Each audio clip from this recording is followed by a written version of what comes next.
धार्मिषु दिव्यविग्रहसमः ख्यातो जगत्यां वृषम्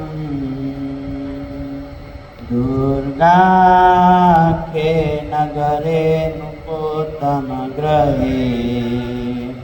राजन् शुभे मन्दिरे श्रीराधा सहितस्तथैव हरियो कृष्णेन युक्तः सदा गोपीनाथ इति प्रसिद्धमहिमा वर्वर्ति सर्वोपरि। ॐ श्री स्वामिनारायणाय नमो नमः। ॐ श्री हरिकृष्णाय घनश्यामाय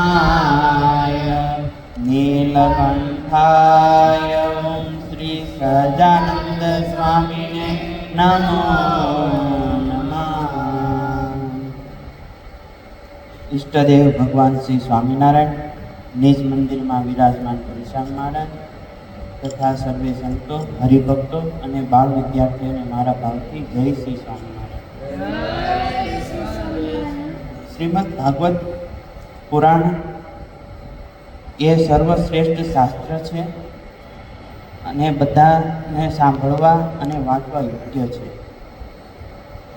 શ્રીમદ ભાગવતનું મહાત્મા નારદજી કહેતા કહે છે કે જ્ઞાન અને વૈરાગ્ય સહિત ભક્તિના કષ્ટનું નિવારણ।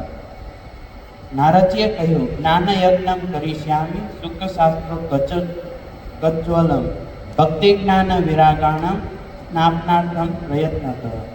નારદજીએ કહ્યું કે હવે હું ભક્તિ જ્ઞાન અને વૈરાગ્યની ફરીવાર સ્થાપના કરવા માટે સુખ શાસ્ત્ર શ્રીમદ ભાગવતની કથાનો સર્વોત્તમ જ્ઞાન યજ્ઞ કરીશ। તે જ્ઞાન યજ્ઞ મારે કયે સ્થળે કરવો તે સ્થાન પણ મને બતાવો। વળી વેદોના પારંગત તમે મને શ્રીમદ ભાગવતનું મહાત્મા પણ કહો। શ્રીમદ ભાગવતની કથા કેટલા દિવસે સાંભળવી તેમાં કરવાનો જે વિધિ હોય તે પણ મને કહો। ત્યારે સંકાદિક કુમારોએ કહ્યું, હે નારદજી, તમે સાંભળો। વિવેકી વિનમ્ર એવા તમને અમે કહીએ છીએ કે ગંગાદ્વાર એટલે કે હરિદ્વારની સમીપમાં આનંદ નામે ઘાટ છે। તે ઘાટમાં અનેક મહર્ષિઓ રહે છે, તેમજ દેવો સિદ્ધો પણ ત્યાં રહ્યા છે। તે ઘાટ અનેક જાતના વૃક્ષો અને વેલીથી ભર્યો છે। તેમાં નવીન મુલાયમ રેતી પથરાયેલી છે। તે રમણીય પ્રાણીઓના મનના સ્વાભાવિક વેરભાવ પણ કરતો નથી। તે આનંદ ક્ષેત્રમાં તમારે શ્રીમદ ભાગવતની કથારૂપ જ્ઞાન યજ્ઞ સાવધાનીથી કરવો। ત્યાં ન થઈ હોય તેવી રસભરી કથા થશે। વૃદ્ધપણાથી જેનું શરીર અત્યંત ક્ષીણ અને અતિશય દુર્બળ થઈ ગયું છે એવા જ્ઞાન અને વૈરાગ્યની જોડી પોતાની આગળ રાખીને ભક્તિ પણ ત્યાં આવશે। જ્યાં શ્રીમદ ભાગવતની કથા હોય ત્યાં ભક્તિ અને જ્ઞાન વૈરાગ્ય આ ત્રણેય જાય છે અને ત્યાં કથાના શબ્દને સાંભળીને તે ત્રણેય એકદમ યુવાન બની જાય છે। સુતજી કહે છે, આવું કહીને સંકાદિક ચારે કુમારો નારદજીની સાથે ઉતાવળા થઈને કથામૃત પાન કરવા માટે ગંગાને કિનારે આવ્યા।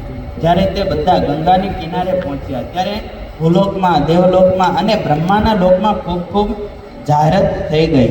જે લોકો કથાના રસના મર્મને સમજતા હતા તે બધા શ્રીમદ ભાગવત રૂપી અમૃતનું પાન કરવા માટે દોડતા દોડતા આવ્યા। તેમાં જે વૈષ્ણવ હતા તે સૌથી પહેલા પહોંચી ગયા। ભૃગુ ઋષિ, વશિષ્ઠ ઋષિ, ચવન ઋષિ, ગૌતમ, મેઘાતિથિ, દેવલ, દેવરાજ, પરશુરામ, વિશ્વામિત્ર, શાકલ, માર્કંડેય, દત્તાત્રેય, પીપલાદ, યોગેશ્વર, વ્યાસ, જાજલી, જાનુ ઇત્યાદિ સૌ પોતાના શિષ્યો અને પરિવાર સાથે, પુત્ર પત્ની સાથે લઈને ખૂબ પ્રેમ રાખીને કથા સાંભળવા માટે ત્યાં આવ્યા। તે કથાને સ્થાને સમસ્ત વેદો, વેદાંત, તંત્રો, મંત્રો, 17 પુરાણ, 6 શાસ્ત્રો આ બધા મૂર્તિમાન થઈને આવ્યા। ગંગા આદિ નદી, પુષ્કર આદિ સરોવર, દંડકારણ્ય આદિ વનો, સમગ્ર ક્ષેત્રો અને સર્વ દિશાઓ તથા ત્યાં સમગ્ર દેવો, દાનવો અને ગંધર્વ આવ્યા, અને જે નહોતા આવ્યા તેને ગુરુપદ ઉપર હોવાથી જે ભૃગુમુનિ હતા તે બોલાવા ગયા. ભૃગુ મુનિ બધા જ ઋષિઓ, દેવતાઓ, જે મોટા મોટા ઋષિ હતા તેમને બોલાવા ગયા.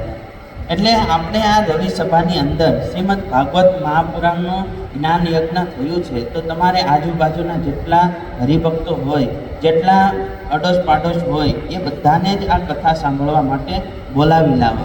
કારણ કે આ શ્રીમદ ભાગવતની જે કથા છે એ સર્વોત્તમ ઉત્તમ છે અને આપણા આ જીવનનું ઘડતર કરે છે. પછી આગળ નારદજીએ વક્તાને સ્થાને નિશ્ચિત કરાયેલા, ભગવત પરાયણ અને સૌએ વંદન કરાયેલ કુમારો શ્રેષ્ઠ વક્તાને આસને વિરાજમાન થયા. તેમાં જે વૈષ્ણવ, વિરક્તો, સંન્યાસી અને બ્રહ્મચારી હતા તે સભામાં આગળના ભાગમાં બેઠા, અને તે સૌને આગળ નારદજી બેઠા. સભામાં એક ભાગમાં મહર્ષિ અને બીજી બાજુમાં સ્વર્ગવાસી દેવતાઓ. એક સ્થળે ત્યાં ઉપનિષદો રહ્યા, બીજા સ્થળે તીર્થ અને બધી સ્ત્રીઓ બેઠી. તે વખતે જય જય જય જય અને નમસ્કારના શબ્દ થતા હતા.